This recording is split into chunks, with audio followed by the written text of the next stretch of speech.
Guys, तो कैसे हैं आप लोग। स्वागत है प्रैकेडमी में और मैं प्रणव कुमार आ गया हूं आज का सेशन लेकर। बिजनेस स्टडीज में कवर कर रहे हैं हम प्रिंसिपल ऑफ मैनेजमेंट। तो प्रैकेडमी में आपका स्वागत है मेरे प्यारे दोस्तों। प्रैकेडमी वो चैनल है जो लगातार अकाउंट्स, इकोनॉमिक्स और बिजनेस स्टडीज के क्लासेस लाते जा रहा है। तो आज हम लोग बिजनेस स्टडीज में कवर करेंगे। कवर करने से पहले मैं बता दूं कि ये सेशन 22-23 का क्लास है, क्लास 12 का क्लास है। ऑल बोर्ड मतलब सारे बोर्ड प्रेफरेबल है। और आज जो हम कवर करने जा रहे हैं वो प्रिंसिपल ऑफ मैनेजमेंट, जो कि चैप्टर 2 है आपके बिजनेस स्टडीज में। तो प्रिंसिपल ऑफ मैनेजमेंट का पार्ट 2 आ चुका है। तो पार्ट 2 में आज कौन सा टॉपिक कवर करेंगे सर? आज हम लोग टॉपिक कवर करेंगे फ्योल्स प्रिंसिपल ऑफ मैनेजमेंट। क्या? Fayol's principle of management. तो फ्योल्स के 14 सिद्धांत है। कितने सिद्धांत है? 14th। पूरा का पूरा 14 आज नहीं कवर करेंगे, आज ओनली कवर करेंगे 14 में 7। मतलब पार्ट 2 वीडियो में जो आज कवर होगा वो फ्योल्स प्रिंसिपल ऑफ मैनेजमेंट के 7 सिद्धांत कवर होंगे। मतलब फ्योल्स ने कितना सिद्धांत दिया था? चलो मेरे साथ बताओ, फ्योल्स ने कितना सिद्धांत दिया था? 14th प्रिंसिपल दिया था। लेकिन आज के वीडियो में, आज के पार्ट 2 वीडियो में हम कवर करेंगे ओनली 7 प्रिंसिपल। सिर्फ फ्योल के द्वारा 7 सिद्धांतों को आज कवर करेंगे और पार्ट 3 वीडियो में बाकी के बचे हुए 7 सिद्धांतों को कवर करेंगे। ये 2 पार्ट में बांटने का रीजन ये है कि पहले 7 सिद्धांत को अच्छे से समझ लो और फिर उससे रिलेटेड ही मिलता जुलता थोड़ा सिद्धांत रहेगा जो नेक्स्ट क्लास में बाकी के 7 प्रिंसिपल को आपको मैं समझा दूंगा। तो 7 आज कवर हो जाएगा पार्ट 2 में, 7 पार्ट 3 वीडियो में कवर हो जाएगा और टोटल हो जाएगा 14 प्रिंसिपल। तो फ्योल प्रिंसिपल ऑफ मैनेजमेंट है, टोटल 14 कवर करेंगे सिर्फ आज 7। तो मेरे प्यारे बच्चों, आज के वीडियो में हम लोग कवर करने जा रहे हैं, क्या कवर करने जा रहे हैं? Principle of management Fayol's. क्या? तो फ्योल्स के द्वारा दिए गए सिद्धांत। 2 स्कॉलर बताए थे प्रिंसिपल ऑफ मैनेजमेंट के केस स्टडी कवर करना है। सीबीएसई बिहार बोर्ड सारे बच्चे ध्यान से सुनिएगा। आपको अगर कवर करना है सीबीएसई वालों को तो 2 स्कॉलर के बारे में अच्छे से स्टडी कर लो, फ्योल्स और टेलर के बारे में।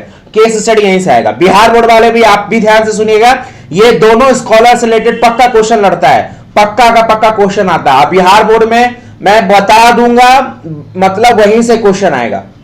नहीं तो पास प्रीवियस ईयर 5 पास प्रीवियस ईयर क्वेश्चन आप देख लो, बिहार बोर्ड वाले को रहा पिछला 5 साल का क्वेश्चन तुम देख लो, वहां से भी तुम गेस आउट कर लोगे कि इस चैप्टर से कहां से क्वेश्चन आएगा। तो चलिए चलते चलते याद मैं आपको दिला दूं कि इस वीडियो को फटाफट आपको लाइक कर देना है, दोस्तों के बीच में शेयर करना है। शेयर कहां करना है? अपने व्हाट्सएप पे। मेरे प्यारे दोस्तों ध्यान से सुनिएगा, आप प्लीज सपोर्ट करें हमें, अपने व्हाट्सएप पर आप शेयर करें। मतलब इस वीडियो का लिंक आपको अवेलेबल यूट्यूब पर हो जाएगा प्रैकेडमी पे, आप वहां से लिंक लेकर व्हाट्सएप स्टेटस पर लगा दे, फेसबुक पे लगा दे, जहां आपको लगाना लगा दे, सपोर्ट करें। और जो प्रैकेडमी पर नए हैं वो ये सब्सक्राइब के बटन को जरूर क्लिक कर देंगे, लाल बटन को जरूर सब्सक्राइब कर देंगे। तो चलिए विदाउट वेस्टिंग टाइम स्टार्ट करते हैं। तो आज पढ़ने जा रहे हैं वो शख्स के बारे में जिन्होंने अपने लाइफ में बहुत स्ट्रगल किया, बहुत मेहनत किया और मेहनत करके एक मुकाम तक पहुंचा। और यहां पहुंचा ही नहीं, उन्होंने एक सिद्धांत दिया जो आज भी लोग फॉलो कर रहे हैं और अपने कंपनी को, अपने इंडस्ट्रीज को, अपने कॉर्पोरेट को चला रहे हैं। तो यह शख्स का नाम है हेनरी फ्योल। हम लोग फ्योल से नाम जानते हैं, लेकिन इस शख्स का नाम है हेनरी फ्योल।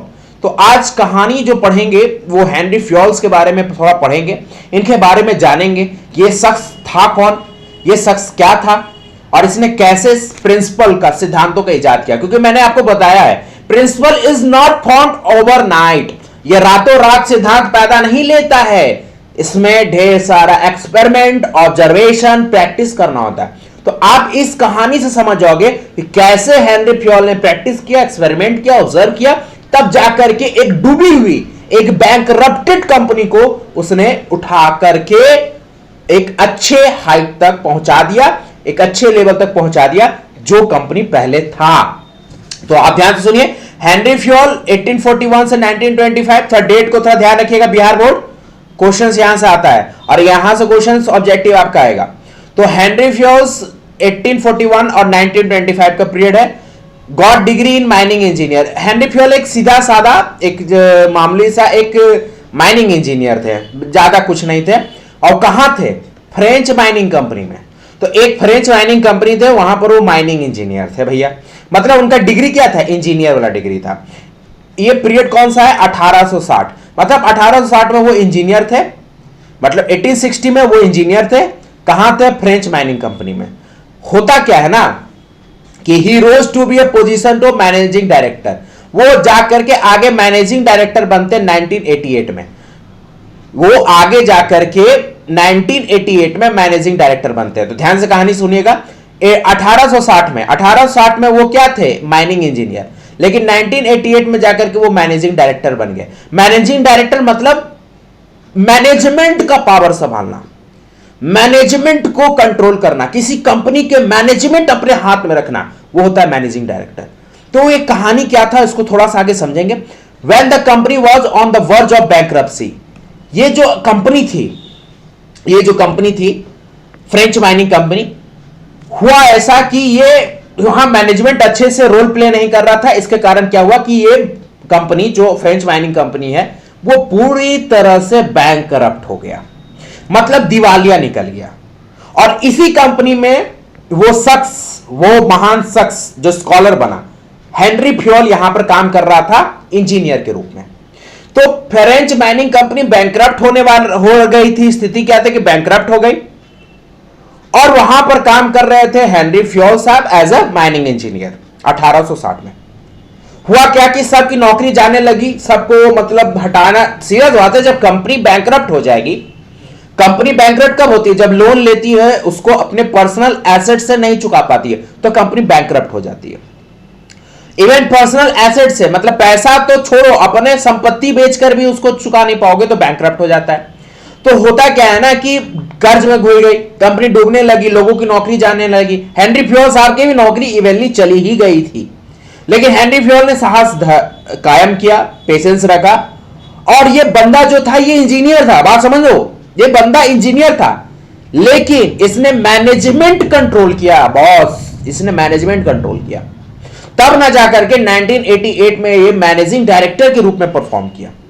मतलब उसने इंजीनियर के पढ़ाई जो पढ़ा था वो चीजों को तो दिमाग में था, लेकिन उसके अंदर एक मैनेजमेंट स्किल डेवलप होने लगा, एक मैनेजमेंट टेम्परामेंट डेवलप होने लगा, जिसमें वो जाकर के वो मैनेजमेंट स्किल्स लगाने लगा, कुछ सिद्धांत को लगाने लगा, कुछ सिद्धांतों का प्रैक्टिस करने लगा, कुछ सिद्धांतों का एक्सपेरिमेंट करने लगा, कुछ सिद्धांतों को ऑब्जर्वेशंस करने लगा।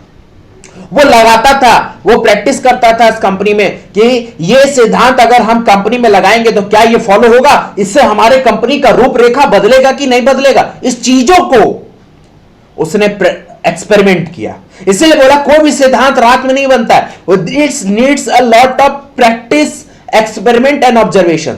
एक्सपेरिमेंट करो और ऑब्जर्व करो, भाई क्या फर्क पड़ा, एक्सपेरिमेंट करो, ऑब्जर्व करो, क्या भाई कोई फर्क पड़ा।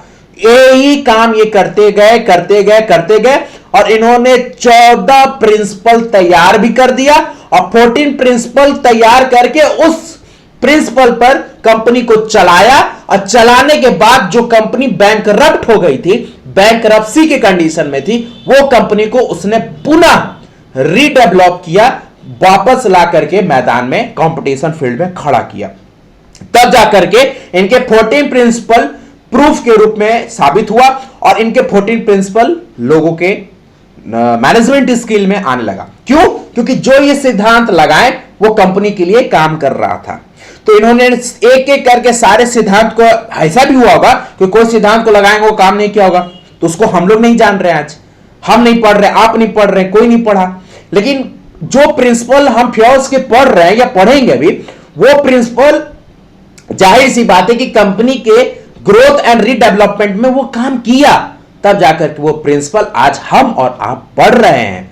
तो आप देखो यार कि बैंकरप्सी के कगार पे था, ही एक्सेप्टेड द चैलेंज, बोला कि भाई अब इंजीनियर बन के जिंदगी नहीं कटेगा, I have to play a role of managers. और उसने चैलेंज को एक्सेप्ट किया by using rich and broad administrative experience और उसने जो एक्सपीरियंस गेन रखा था उस एक्सपीरियंस को यूज किया, वो तो मैनेजर तो था ही नहीं, उस एक्सपेरिमेंट्स को यूज किया और ही turn the Fortune of the company, मतलब कंपनी के भाग को पलट दिया, मतलब उसने एडमिनिस्ट्रेटिव एक्सपीरियंस को यूज किया, not a managerial experience, he administrative experience, जो इंजीनियर के रूप में उसने जो भी चीजें सीख रखा था उस चीजों को उसने एक्सपीरियंस के रूप में यूज किया और उसने कंपनी के भाग को बदल डाला। He turned the fortune of the company. For his contribution, he is known as the father of general management. इसे के लिए उन्हें कहा जाता है फादर ऑफ जनरल मैनेजमेंट या father of administrative management. Bihar board वाले ध्यान दीजिएगा, ये आपको ऑब्जेक्टिव में क्वेश्चन आएगा पक्का कि who is known as the father of general management या who is the father of administrative management या who is known as the father of traditional management. दो चीज छूट गया, मैं आपको लिख देता हूं, ट्रेडिशनल मैनेजमेंट। तो कौन फादर ऑफ जनरल मैनेजमेंट जाने जाते हैं? Henry Fayol. कौन एडमिनिस्ट्रेटिव मैनेजमेंट के फादर जाने जाते हैं? Henry Fayol. ट्रेडिशनल मैनेजमेंट के फादर कौन जाने जाते हैं? Henry Fayol. बिहार बोर्ड वाले ध्यान रखिएगा, ऑब्जेक्टिव के क्वेश्चन आपको यहां पर पता चल गया कि आएगा। तो चलिए क्यों ना उनके सिद्धांतों को देखें कि उन्होंने कौन कौन से सिद्धांतों को अप्लाई किया और कंपनी जो बैंकरप्ट हो गई थी वो कंपनी को पूरा रीडेवलप किया और उसके भाग को, उसके भविष्य को बदल डाला।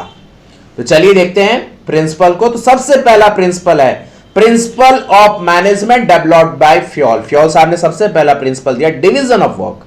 कोई भी काम हो रे भाई, कोई भी बड़ा से बड़ा काम हो, तोड़ तोड़ के कर रहे भाई, small step small step small step one stall, एक एक छोटा छोटा कदम, एक एक छोटा छोटा कदम आपको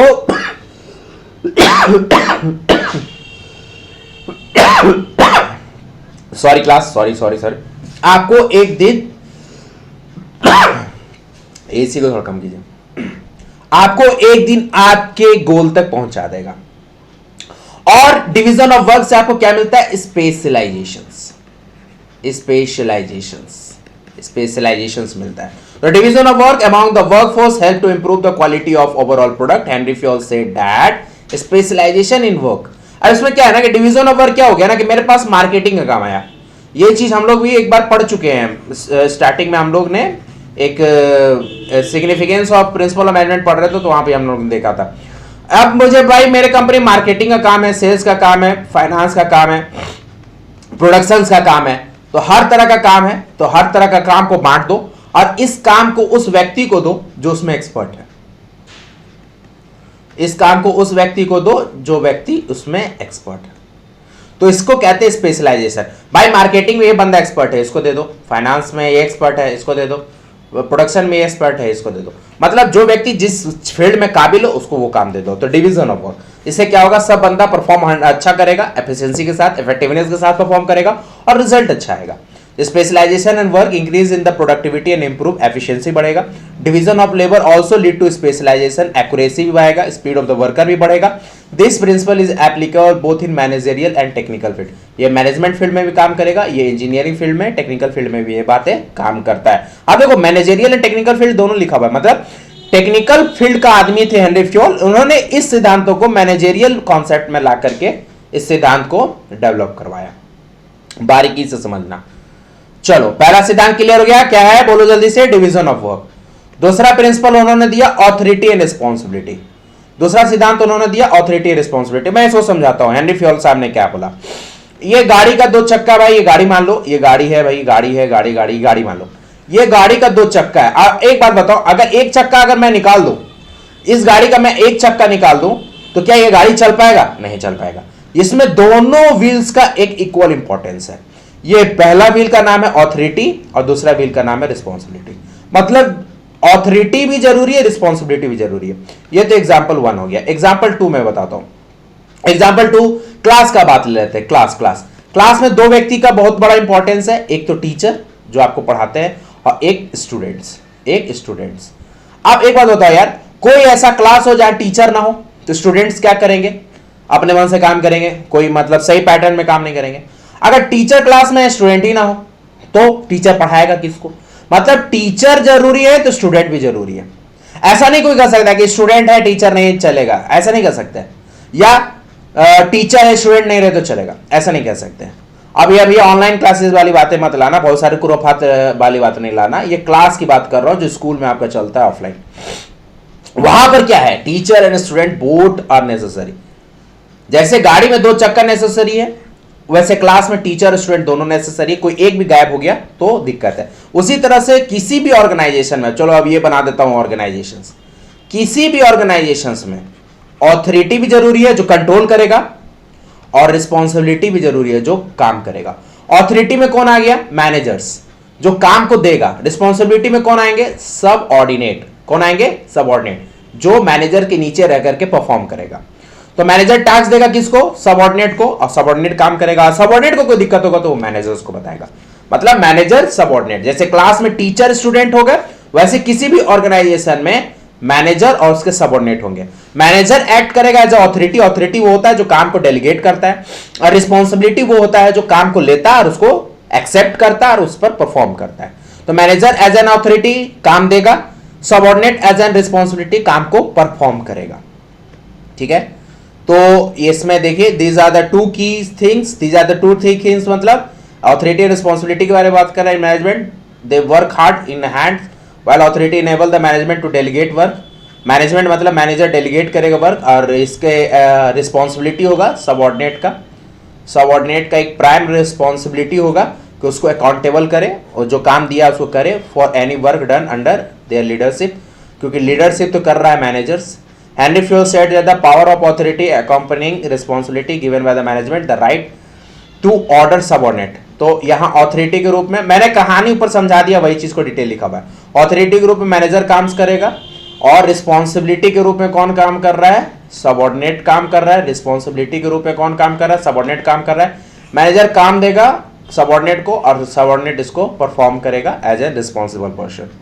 थर्ड क्या है, थर्ड में डिसिप्लिन कह रहा है। डिसिप्लिन यही कहने का मतलब है कि मैनेजर कोई काम अगर सबऑर्डिनेट को दिया है, तो जो काम मैनेजर सबऑर्डिनेट को दिया है तो सबऑर्डिनेट उसको अच्छे तरह से परफॉर्म करे। कोई दिक्कत हो तो मैनेजर को रिस्पॉन्स करे कि सर हमको दिक्कत है। ये डिसिप्लिन है, डिसिप्लिन। अब क्लास में डिसिप्लिन आप किसको मानते हैं, कि टीचर पढ़ा रहा है, स्टूडेंट पढ़ रहा है।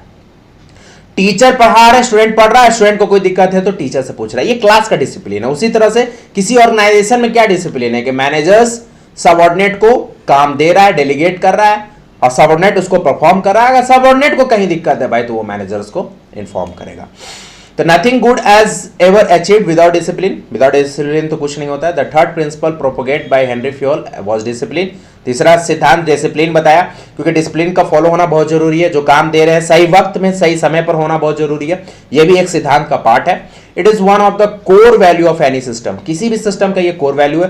Good behaviour, civilised interactions make the management work smoothly and efficiently. वही बात कह रहे हैं, मैनेजर्स काम अच्छे से करेंगे, सबऑर्डिनेट अच्छे से काम करेंगे। मैनेजर काम देगा सबऑर्डिनेट को, सबऑर्डिनेट उसको अच्छे से परफॉर्म करेगा। कहीं दिक्कत होगा तो मैनेजर्स को बताएगा। तो ये जो कल्चर है ये डेवलप होना चाहिए, ये सिस्टम डेवलप होना चाहिए। और ये good conduct by an employee. Employee यहां पर कौन है, सबऑर्डिनेट है। Also help them to smoothly progress in their career. समझ में आ गया तीसरा प्रिंसिपल। चौथा प्रिंसिपल क्या है, unity of command. Unity of command को मैं बताता हूं बड़े अच्छे शब्दों से, फिर ये फिगर से समझाएंगे। यूनिटी ऑफ कमांड मतलब हो गया कि टीचर है क्लास में, टीचर से ज्यादा समझ में आएगा क्योंकि आप स्टूडेंट हो। तो टीचर है क्लास में और वो पढ़ा रहे हैं, किसको पढ़ा रहे हैं, सारे क्लास के बच्चों को। तो यहां पर कमांडर कौन है, एक तरह से बताओ कमांड कौन कर रहा है क्लास को। यहां पर कमांड कर रहा है आपके टीचर, आपके टीचर। या कमांड कौन कर रहा है, आपके टीचर। यहां पर मैं लिख देता हूं स्टूडेंट। तो आपको कमांड कौन कर रहा है, टीचर। मतलब टीचर जो भी बातें बोल रहे हो आप उनको सुन रहे हो, आप उनको सुन रहे हो, आप उनको सुन रहे हो।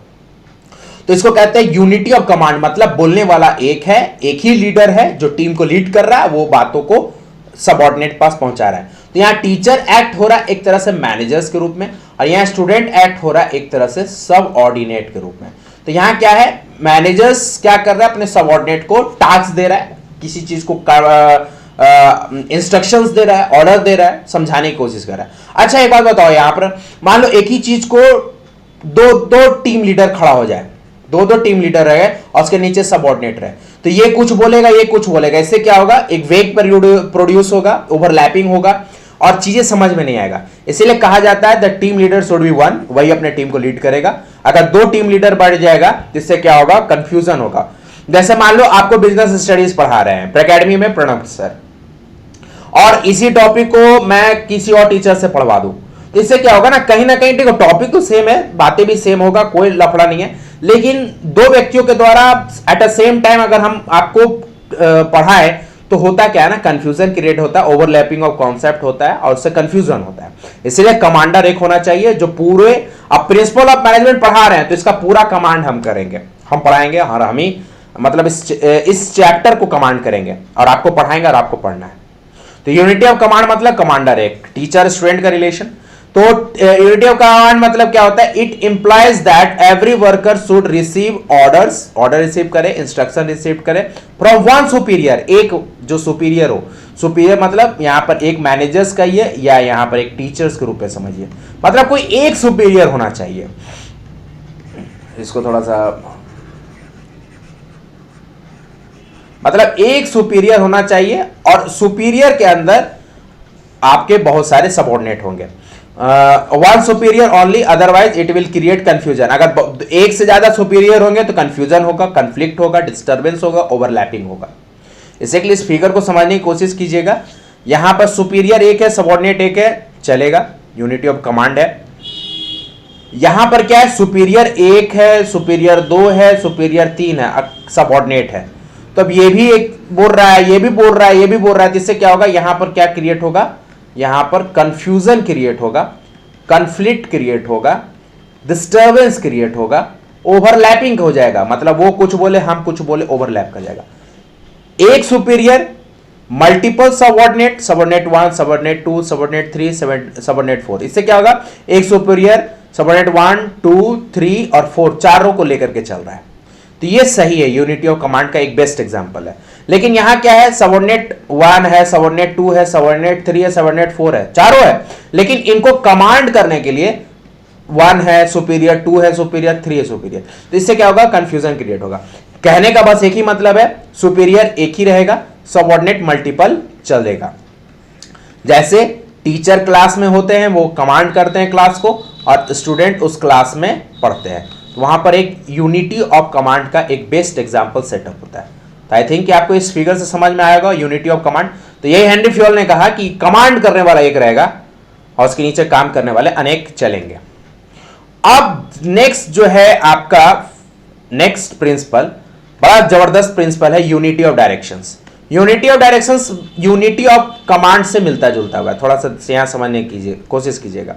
यूनिटी ऑफ कमांड में हमने क्या कहा, यूनिटी ऑफ कमांड में कहा कि मतलब सुपीरियर एक होगा, उसके नीचे बहुत सारे सबऑर्डिनेट होंगे। बोला कि नहीं बोला, हाँ सर बोला। तो ये आपका यूनिटी ऑफ कमांड को इंडिकेट कर रहा है। अब यही यूनिटी ऑफ डायरेक्शन कैसे होगा, तो सुपीरियर 1 है जो टीचर है, मैं टीचर का एग्जांपल हमेशा लेता हूं, और S1 S2 S3 S4 है जो स्टूडेंट है। अब ये टीचर ने कहा किसी टॉपिक पर होमवर्क दिया या किसी टॉपिक पर पढ़ा रहे हैं और उसका जवाब मांग रहे हैं, या इसका उसके मतलब कोई टॉपिक पढ़ाए और कहे कि भाई इस पर एक्सपेरिमेंट करो। कोई टीचर, केमिस्ट्री वाले टीचर ले लिए, एक्सपेरिमेंट तो वहीं से होता है, कोई केमिस्ट्री वाले टीचर उन्होंने कोई टॉपिक पढ़ाया और बोला एक्सपेरिमेंट करो। तो होगा क्या ना कि जितने भी स्टूडेंट है, स्टूडेंट 1, स्टूडेंट 2, स्टूडेंट 3, स्टूडेंट 4, ये चारों का चारों स्टूडेंट क्या करेगा, जो टीचर के द्वारा बताया गया इंस्ट्रक्शन है उसको फॉलो करेगा और सेम डायरेक्शन में एक्सपेरिमेंट को परफॉर्म करेगा। उसी को कहते हैं यूनिटी ऑफ डायरेक्शंस। मतलब सुपीरियर जो करने को कहा, सबऑर्डिनेट सारा सबऑर्डिनेट मिलकर वही काम करेगा एट अ सेम डायरेक्शंस। इस एग्जांपल को पकड़ लो मेरे भाई, इस एग्जांपल को पकड़ लो, यूनिटी ऑफ डायरेक्शन क्लियर हो जाएगा। मतलब टीचर, केमिस्ट्री वाले टीचर है, कोई टॉपिक पर एक्सपेरिमेंट परफॉर्म करने के लिए कहें, चारों student S1 S2 S3 S4 चारों स्टूडेंट मिलकर के उस सेम डायरेक्शन में उस एक्सपेरिमेंट को परफॉर्म कर रहा है स्टेप बाय स्टेप। स्टेप 1 में क्या करना है, स्टेप 2 में क्या करना है, स्टेप 3 में क्या करना है। तो ईच एंड एवरी स्टेप को सेम डायरेक्शन में सारा का सारा स्टूडेंट फॉलो कर रहा है। इसीलिए यहां कहा गया है यूनिटी ऑफ कमांड होना चाहिए, मतलब सुपीरियर एक होना चाहिए। तो यूनिटी ऑफ डायरेक्शन भी होना चाहिए, मतलब सुपीरियर जो इंस्ट्रक्शन दिया है तो सारे सबऑर्डिनेट को मिलकर के जो सुपीरियर के द्वारा बताया हुआ इंस्ट्रक्शन उसको फॉलो करना है। इसको कहते हैं यूनिटी ऑफ डायरेक्शन। मतलब सुपीरियर एक है जो सबको इंस्ट्रक्ट कर रहा है, वो यूनिटी ऑफ कमांड हो गया, और जो इंस्ट्रक्शन मिला है किसको, सबऑर्डिनेट को, वो सारा का सारा सबऑर्डिनेट जो सुपीरियर के द्वारा बताया गया डायरेक्शन उसको फॉलो करें, तो उसको कहेंगे यूनिटी ऑफ डायरेक्शंस। तो यूनिटी ऑफ कमांड जो चौथा पॉइंट में हम लोग पढ़े और फिफ्थ पॉइंट में पढ़े यूनिटी ऑफ डायरेक्शन, ये दोनों आपस में कोरिलेट करेगा। Etch group of activity having the same objective, same objective रहेगा, सीधा सा बात है, सुपीरियर एक है तो एक ही ऑब्जेक्टिव देगा। Must have one head and one plan, एक हेड वन प्लान। जैसे यहां पर क्या है एक्सपेरिमेंट, ये क्या है वन हेड मतलब एक सुपीरियर ने एक प्लान दिया है एक्सपेरिमेंट करने को, मतलब यहां पर वन सुपीरियर कौन है, टीचर, केमिस्ट्री वाला टीचर, तो ये कौन हो गया वन हेड, और यहां पर एक्सपेरिमेंट मिला है तो वो क्या हो गया वन प्लान। तो एक सुपीरियर एक प्लान देगा और उस प्लान को सारे सबऑर्डिनेट को मिलकर परफॉर्म करना है। This ensure the unity of action and coordination. ये फिगर है, इसको समझिएगा, ये राइट फिगर है, ये रॉन्ग फिगर है, ये क्यों है इसको समझने की कोशिश कीजिएगा। छठा है आपका 6 पॉइंट है, subordinate of individual interest to, यहां छूट गया है, general interest. Subordinate of individual interest to general interest. देखो ज्यादा डेफिनेशंस को हम फोकस करके नहीं पढ़ाते हैं, वो तो चलो लिख दिए आपके पढ़ने के लिए, लेकिन हम प्रैक्टिकली समझाना कोशिश करते हैं, समझाने के बाद डेफिनेशन पढ़ाते हैं ताकि आपको चीजें समझ में आ जाए। ये समझो ना, सबऑर्डिनेट मतलब होता है ऐड करना, इंडिविजुअल इंटरेस्ट मतलब एक व्यक्तिगत व्यक्ति का लाभ, जैसे यहां पर व्यक्तिगत व्यक्ति कौन है, मैनेजर। अब जनरल इंटरेस्ट, जनरल इंटरेस्ट में यहां पर हो गया कंपनी। ये सिद्धांत हेनरी फ्योल साहब ने क्या कहा कि अगर मैनेजर अगर बहुत अच्छे से कंपनी के लिए काम करेगा, अच्छे से काम करने का मतलब बहुत ईमानदारी से काम करेगा, ऑर्गेनाइजेशनल ऑब्जेक्टिव को समझते हुए काम करेगा और कंपनी को प्रॉफिट दिलाएगा, अच्छा प्रॉफिट होगा, तो कंपनी को जब प्रॉफिट होगा तो एक बताओ भाई, इस मैनेजर को कंपनी बोनस देगा कि नहीं देगा?